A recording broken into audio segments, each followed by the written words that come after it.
Hey there mga my loves, Taurus! Yan, hi and hello new subscribers. Ako po si Yan. Welcome at sa mga returning viewers, thank you po sa inyong walang sawang pagsuporta. And yes, bago po natin sisimulan ng inyong December reading, no, let me just say muna na wala tayong gender dito. Bae, lalaki, LGBT, lahat welcome.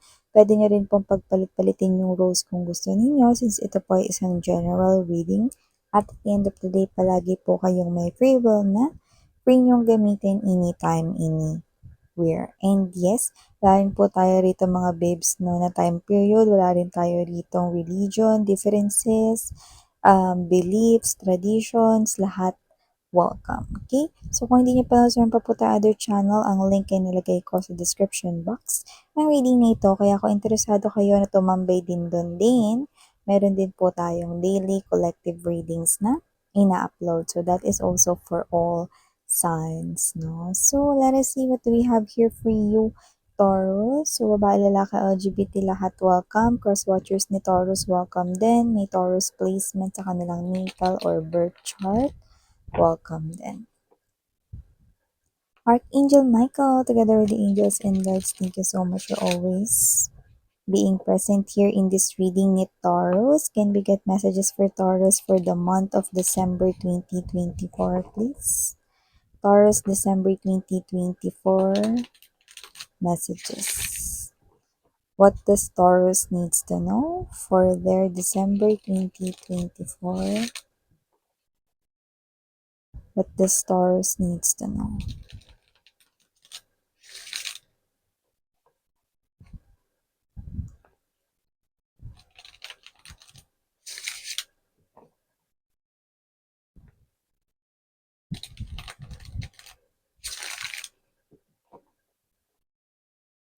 Okay, so let us see.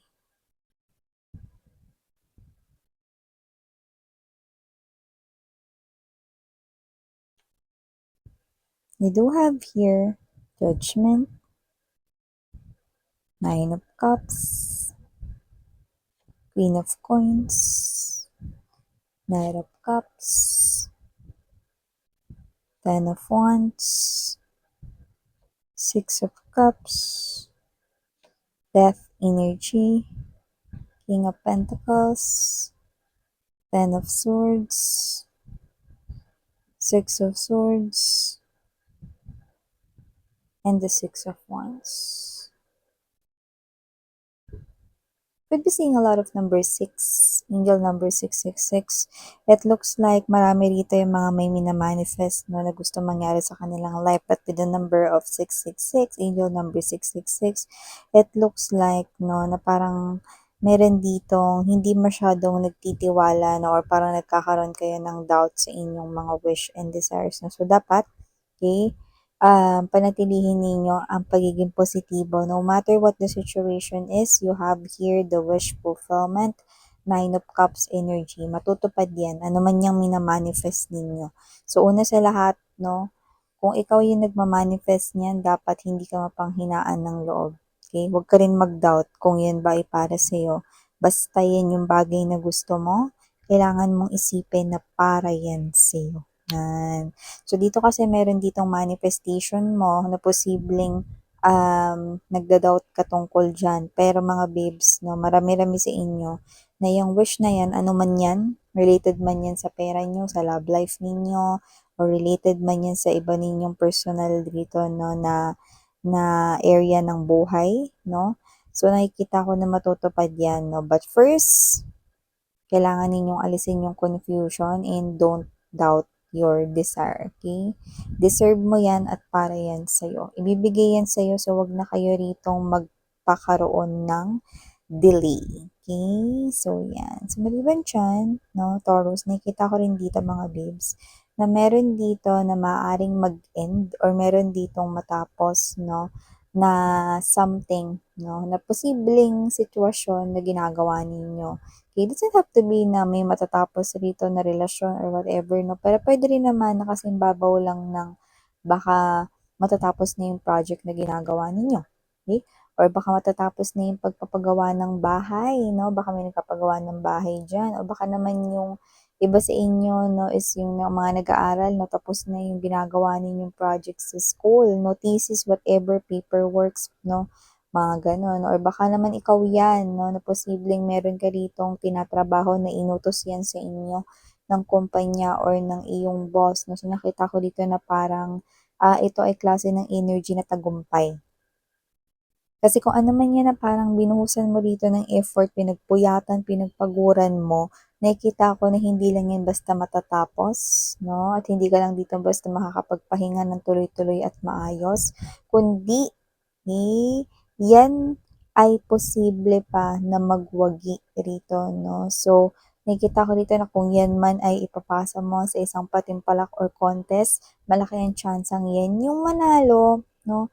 At kung 'yan naman mga babes 'no, ay ang pinagawa sa'yo rito ng boss mo, proposal, business proposal, hindi lang 'yan basta magandang proposal, kundi meron pa yang high potential na makapanghikayat or makapag-convince ng potential na gusto ninyong mag-partner or mag-sponsor 'no, sa inyong kumpanya or whatever 'no.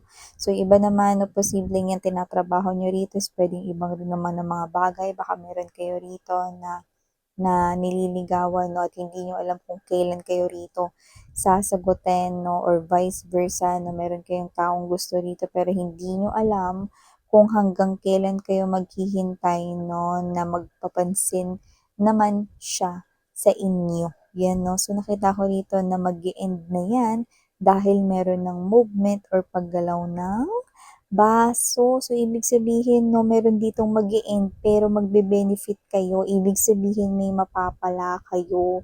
So, nakikita ko dito Taurus 'no, na kung ano man 'yan, posibleng 'yan yung bagay rito 'no, na, aftermath or 'yan yung parang makukuha mo base sa inilabas mong effort at dedikasyon.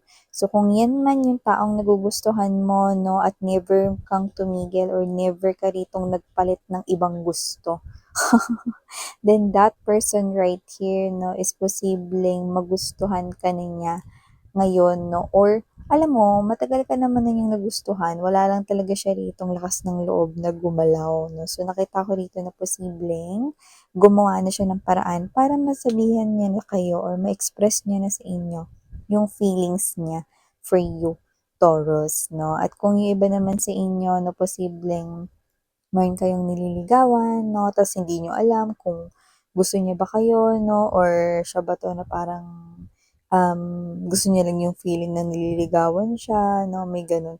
Pero whatever the case may be, nakita ko rito 'no, na sasagutin na kayo ng tao na 'yan. So, meron ditong mag-e-end pero meron kayong mapapala, ayan 'no. Sa iba naman puwedeng mag-e-end rito yung isang trabaho 'no, dahil baka kayo 'to na gusto niyo na magsimula bilang magnegosyo naman, 'yan 'no.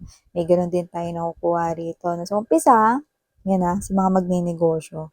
Sa umpisa 'no, given naman na parang medyo magkakaroon kayo ng struggle at first to the point na maaaring maisip ninyo na, "Ay hindi ata okey na maging negosyo 'to 'no." Pero spirits are saying, "Wag kang huminto." Okey, wag kang huminto, ituloy mo pa rin 'yan 'no. Okey, kasi nakikita nila rito 'no, na 'yan yung parang mas, maganda at mas malaki yung kikitain mo diyan kumpara sa, nagtatrabaho ka pa. 'Yan 'no, so may mga gano'n 'no. Para 'yun sa mga nagbabalak na magnegosyo ngayong paparating na December at yung iba na kakasimula pa lang na itayo 'yan at naitayo na nga ngayong November 'no. So, sa umpisa mga babes parang akala niyo wala lang, to the point na maaaring dumating sa punto na isipin niyo itigil niyo na 'yan, na wag.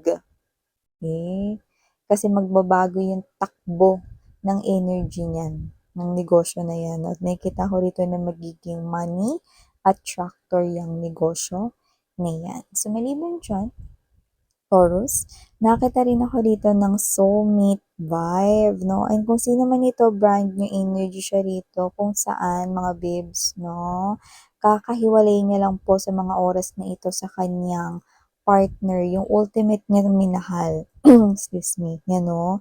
Nagkaroon ng parang kate sa ating throat chakra rito. So, maaring itong person na 'to na is ngayon, hindi pa siya ready to talk to anyone, 'no? Umiiwas rin siya sa kanyang mga friends, 'no, dahil posibleng kaka-break niya pa lang and sobrang hirap nun para sa kanya. So, nakikita ko rito na kung sino man 'tong soulmate na lumalabas dito, puwedeng malayo-layo pa siya, brand new energy po siya, pero pagdating niya rito sa inyong life, 'no, possible na totally healed na siya. Eh, teka lang miss 'yan, matagal pa ba 'yun? Ano? Yung pagkakakilala niyo sa kanya, posibleng makilala niyo na siya ngayong December. Pero yung pag-healed niya 'no, possible na ito ay, maaaring actually matatagalan 'yun kung magkakaroon ng delay sa inyong dalawa, like posibleng kumain pa 'yun ng taon, okey? Pero kung sakali man na magkakilala na kayo ngayong December 'no, yung healing niya is as fast as, paparating na 2025. Sa 2025 maghi-heal siya rito, it is because of your help. Yung friendship na mabubuo sa inyo, yun yung parang magpapa-spark rito ng confidence sa kanya na puwede pala siyang mabuhay ulit, puwede pala siyang ngumiti at sumaya kahit wala yung person na yun. So, wala pang love nun.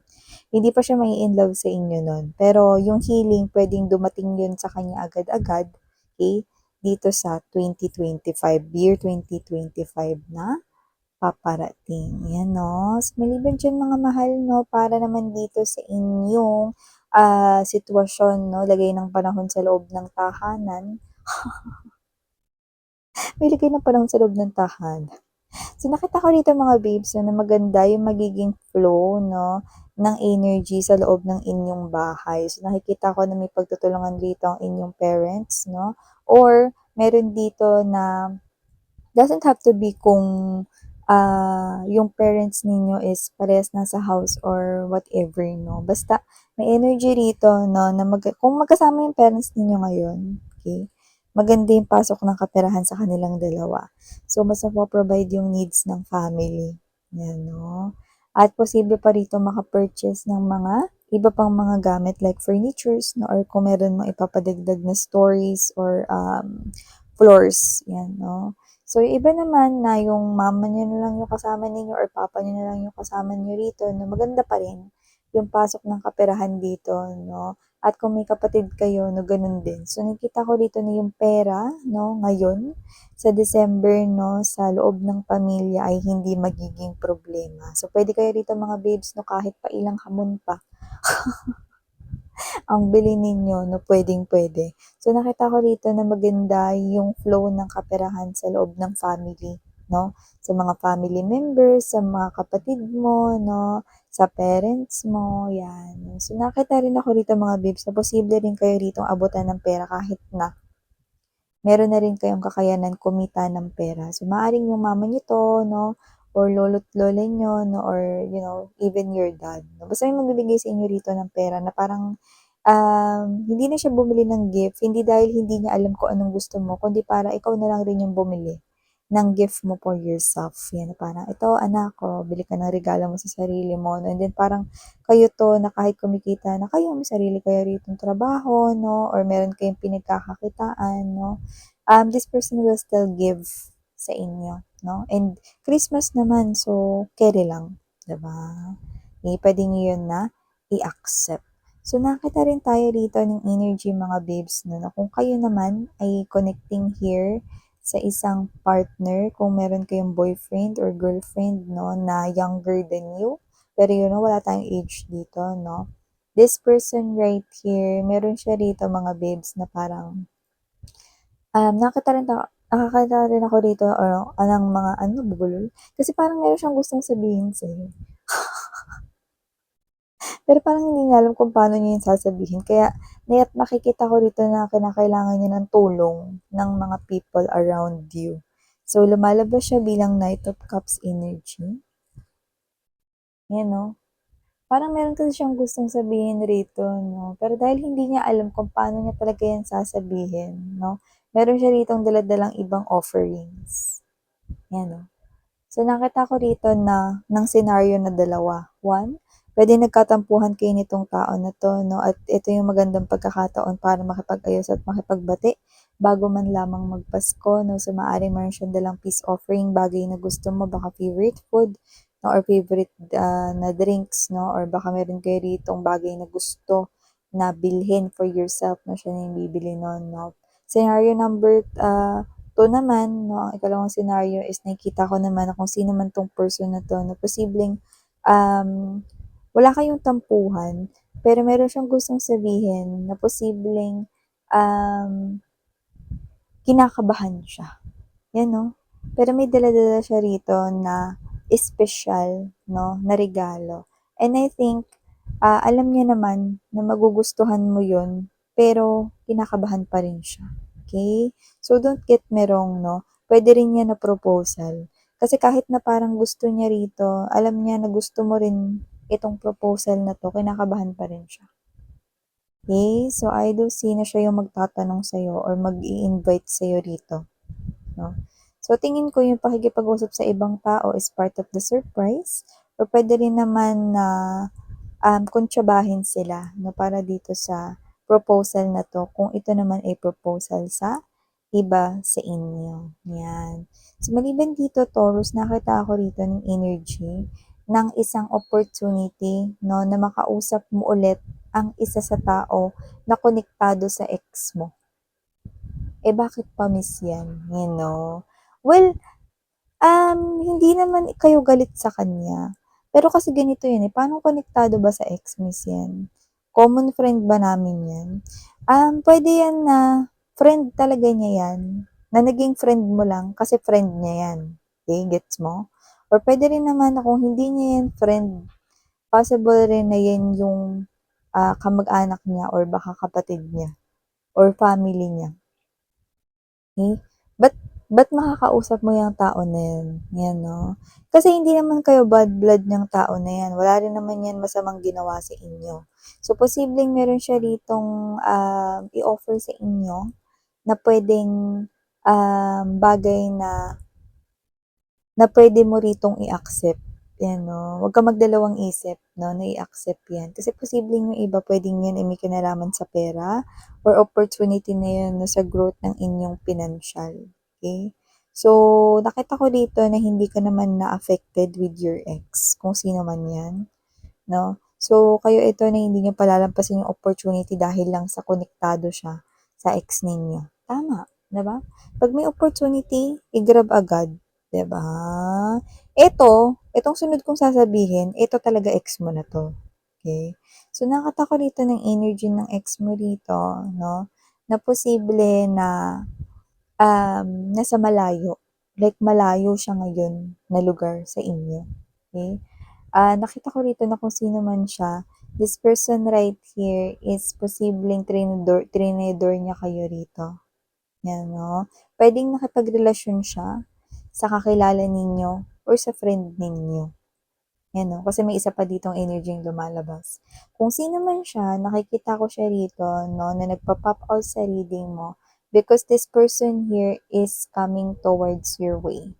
You could be seeing this person here not by December. Hindi ka rin makakatanggap sa kanya rito 'no, ng kahit na ano ngayong December, pero posible na magkaroon rito ng paggalaw ng baso or may matanggap ka mula sa kanya kahit simpleng text 'no, sa pagpasok ng 2025. This person will talk to you again, 'yan 'no. After the betrayal 'no, ito na ulit yung unang beses na mag-uusap kayo. Ano namang pag-uusapan namin diyan miss 'yan, 'yan 'no. Well, alam ko naman na ayaw niyo 'tong marinig pero sasabihin ko pa rin. Ang pag-uusapan ninyo rito 'no ay walang iba tungkol sa inyong dalawa. Okay, because I'm getting that, energy na parang gusto niyang sabihin sa'yo na, "I want to take us back, us, kayo." 'Yan. So, nasa inyo 'yun mga babes 'no, okey, pero 'yun yung nakikita ko rito. Eh, miss 'yan, anong yung sa third party ano 'yun, hiwalay na ba sila nun or whatever 'no? So, nakita ko rito na, yung iba nakita ko rito na makikipagkalas sila sa third party bago sila rito makipag-connect. sa inyo ulit. Yan. Okay? So, ito yung mga nakuha natin na mensahe for my Taurus people right here. So, thank you so much for your time here, babe. And again, I'm Yan. Sarang hiya, love in light. And yeah.